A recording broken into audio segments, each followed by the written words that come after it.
तो आज हमने स्टार्ट किया chapter cell structure and function, है ना। तो सेल आपने कभी न कभी अ, देखा ही नहीं होगा, है ना। देखे हैं? नहीं देखे हैं? चलिए जानते हैं कि होता क्या है, उसका स्ट्रक्चर क्या है और उस फंक्शन क्या है, काम क्या है, बनावट कैसा है, काम क्या है। सबसे पहले समझते हैं व्हाट इज सेल। सेल क्या है? स्टेटमेंट देखते हैं क्या दिया हुआ है, उसके बाद बात करेंगे। सेल इज द स्मॉलेस्ट, अच्छा smallest, cell is the smallest structure and functional unit of life. Cell क्या है? बनावट में छोटा है और लाइफ के फंक्शन में क्या करता है, महत्वपूर्ण भूमिका निभाता है। कैसे? आगे जानेंगे चैप्टर्स में, है ना। अब जानो कि सेल का इम्पोर्टेंस हमारे लाइफ में कैसे है। स्ट्रक्चर हमने जाना कि छोटा होता है। फंक्शनल यूनिट के बारे में जाने क्या क्या फंक्शन है। अच्छा, दूसरा बात बोल रहे हैं, पहला बात हो गया व्हाट इज, दूसरा बात में आइए। All living organisms are made up of cell. अच्छा, जितने भी लिविंग ऑर्गेनिज्म है इस दुनिया में, सब क्या है, सेल से बने। कहाँ से गया, इधर है, सेल से बना है। आप जो है आप भी सेल से बना है। बगल में पेड़ दिख रहा है वो भी सेल से बना है। बगल में कुत्ता नहीं दिख रहा है वो भी सेल से बना है ना। पेड़ पौधा भी सेल से बना है। तो दुनिया में हर एक चीज क्या से बना है, सेल से बना है। No no, living organism. Black board क्या है? ब्लैक बोर्ड नॉन लिविंग है। केवल हमें लिविंग ऑर्गेनिज्म बात की जिंदा है, सांस लेता है, चल फिर सकता है। चल फिर नहीं, पेड़ नहीं चलता है, जो जिंदा है। अच्छा, समझ गए। हर लिविंग ऑर्गेनिज्म क्या से बना होता है, सेल से। तो इसीलिए हम सेल चैप्टर को पढ़ रहे हैं शिवम का। अच्छा, discovered by Robert Hooke in 1965, 65, sorry 1665। Cell का खोज किसने किया था? Robert Hooke. कब किया था? 1665। बाप रे, इतना साल पहले एक छोटा सा, एक छोटा सा स्ट्रक्चर सेल को इतना साल पहले एक रॉबर्ट हुक ने खोज किया था। सोच सकते हो, अभी चल रहा है 2025। आज से लगभग 1665, पता नहीं कितना साल पहले, कितना साल पहले बता सकते हैं? है 8 साल, 25 साल यहाँ हो गया 2000 तक, 25 ईयर। 4 साल पहले, इतना 100 साल पहले हमारा स्किन में, हमारा बॉडी में जो हमारा हर एक बॉडी पार्ट सेल से मिलकर बना है, तो उस छोटे से सेल को डिस्कवर किया और उसका फंक्शन को दर्शाया। उस टाइम पे, उस टाइम पे हमारे पेरेंट्स के पास होता था कपड़ा भी नहीं होगा, उस टाइम पे वो लोग सेल को डिस्कवर कर रहे हैं। ग्रैंड पेरेंट्स भी, ग्रैंड पेरेंट्स भी, ग्रैंड पेरेंट्स भी। पता नहीं कितने ग्रैंड पेरेंट्स। तो किसने किया था? Robert hook. ये आपके क्वेश्चन में बार बार, एग्जाम में ये क्वेश्चन बार बार आता है, who discovered cell and when it is discovered, है ना। आपको याद रखना है, ये बहुत जरूरी है। अच्छा, टाइप ऑफ ऑर्गेनिज्म। अब जानते हैं टाइप ऑफ ऑर्गेनिज्म के बारे में कि इस दुनिया में कितने टाइप के ऑर्गेनिजम्स है और उसमें किस तरह के सेल पाए जाते हैं। देखते हैं। सबसे पहला यूनिसेलुलर ऑर्गेनिज्म। यूनिसेलुलर क्या होता है भाई, चलिए जानते हैं। Made up of one cell. Unicellular कितने सेल से बना होता है? वन सेल से। जहां पे आपको चैप्टर पढ़ेंगे, जहां पे आपको यूनिसेलुलर ऑर्गेनिज्म जहां पे आया तो आपको समझ आना है कि वो वन सेल से बना हुआ है। कुछ एग्जांपल यहाँ पे दिया हुआ है। Amoeba, paramecium, bacteria. ये जो अमीबा पैरामीशियम बैक्टीरिया जो है, सिंगल सेल होता है इसमें, है ना। अब अमीबा देखे हैं, पिक्चर में देखे होंगे। पैरामीशियम भी देखे होंगे, फोटो में ऐसा लंबा सा दिखता है। बैक्टीरिया जो हमारे हवा में भी पाया जाता है, जहाँ हर जगह में पाया जाता है, तो उसमें सिंगल सेल होते हैं। अब जानते हैं, इसको बोलते हैं यूनिसेलुलर। और जानते हैं मल्टी सेलुलर क्या होता है भाई? और multicellular organism made up of many cells. हाँ, इसमें बहुत सारे सेल से मिलकर बना, जैसे human trees etcetera. Human trees, और क्या क्या, कुत्ता, बिल्ली, चंदन है और कौन?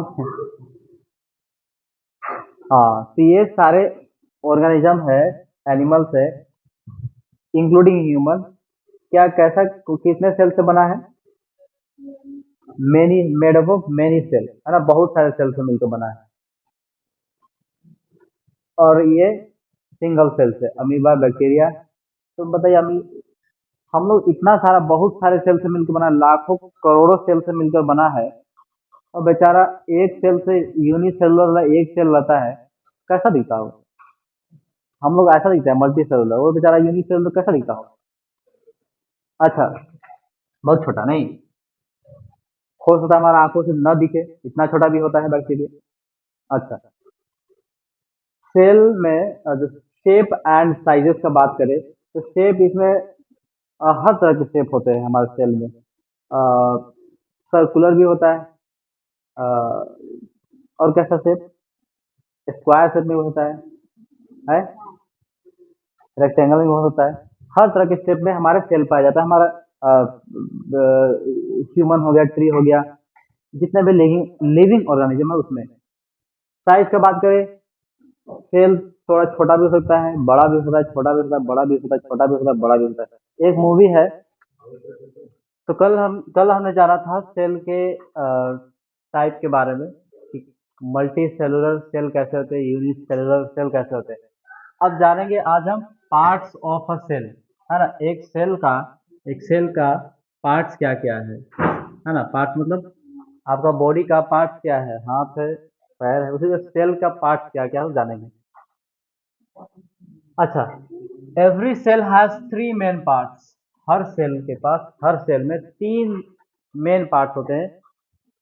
एवरी बॉडी हैज कितने main part? How many main part है? नहीं नहीं, बॉडी पार्ट, सेल का बात कर रहे हैं। अब बॉडी में कितने मेन पार्ट होते हैं? बहुत सारे मेन पार्ट होते हैं। उसी तरीके से एक सेल में तीन मेन पार्ट्स होते हैं। पार्ट्स तो बहुत होते हैं, लेकिन उसमें से तीन मेन पार्ट्स होते हैं। क्या क्या वो तीनों जानते हैं? पहला, सेकेंड, थर्ड। क्या क्या है? सेल मेम्ब्रेन, पहला क्या है? सेल मेम्ब्रेन, जिसको हम बोलते हैं प्लाज्मा मेम्ब्रेन। सेल मेम्ब्रेन जहां पे आप देखोगे वो प्लाज्मा मेम्ब्रेन है। प्लाज्मा मेम्ब्रेन को जहां पे आप देखोगे वो सेल मेम्ब्रेन है, सेम है ना। अच्छा, क्या होता है सेल मेम्ब्रेन में भाई? थिन फ्लेक्सिबल आउटर लेयर, है ना। यहाँ पे दिया हुआ है इसमें, सेल मेम्ब्रेन दिया हुआ है, प्लाज्मा मेम्ब्रेन कहाँ पे है? अच्छा, यहाँ पे सेल मेम्ब्रेन आप देख रहे हैं।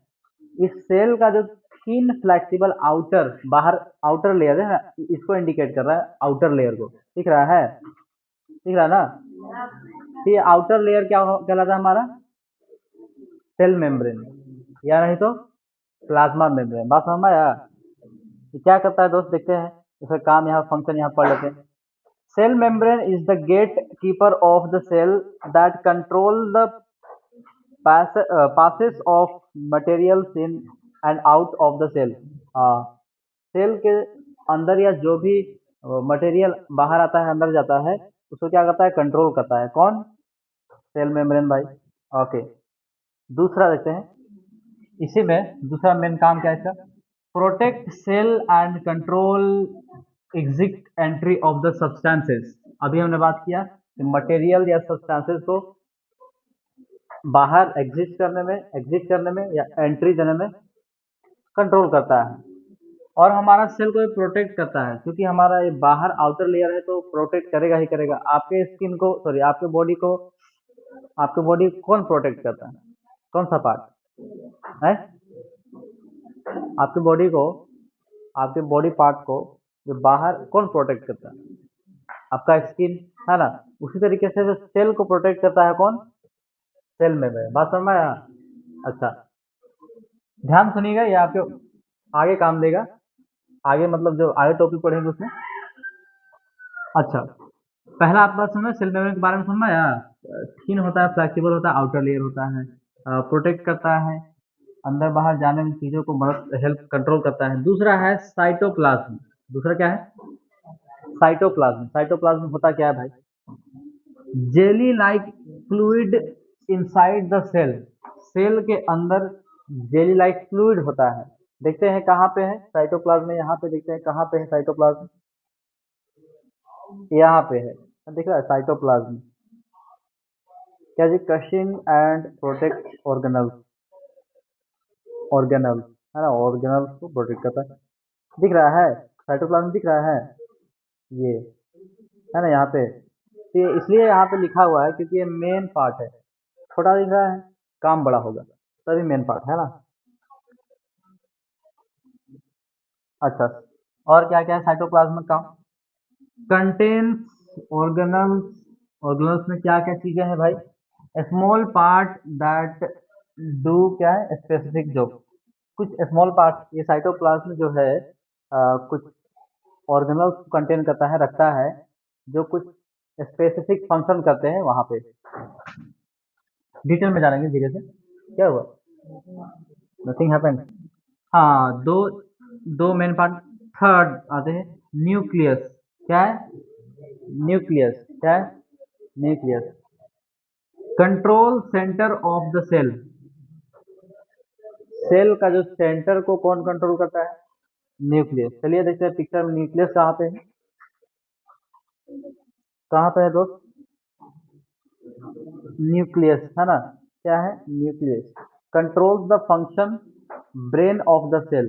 इसको बॉस है ना, बॉस, स्कूल का बॉस कौन है? है प्रिंसिपल। उसी तरीके से ये सेल का बॉस कौन है? न्यूक्लियस है ना, मेन ब्रेन है इसका, न्यूक्लियस है।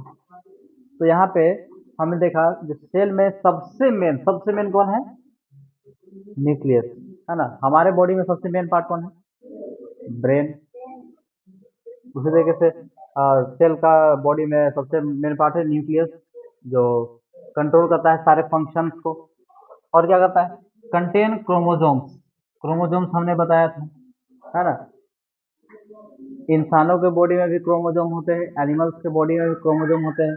उसी तरीके से यहाँ पे हमारा सेल में भी क्रोमोसोम्स होते हैं, सेल में भी क्रोमोसोम्स होते हैं, है ना।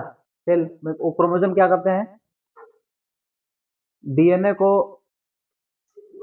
डीएनए को नेक्स्ट जनरेशन में पास करने में मदद करता है सेल, सॉरी, क्रोमोसोम हमारा, है ना। और क्या है? सराउंडेड बाय न्यूक्लियर मेम्ब्रेन्स, ये न्यूक्लियर मेम्ब्रेन से सराउंडेड होता है न्यूक्लियस। कहाँ पे देखते हैं न्यूक्लियर मेम्ब्रेन, कहाँ पे दोस्त?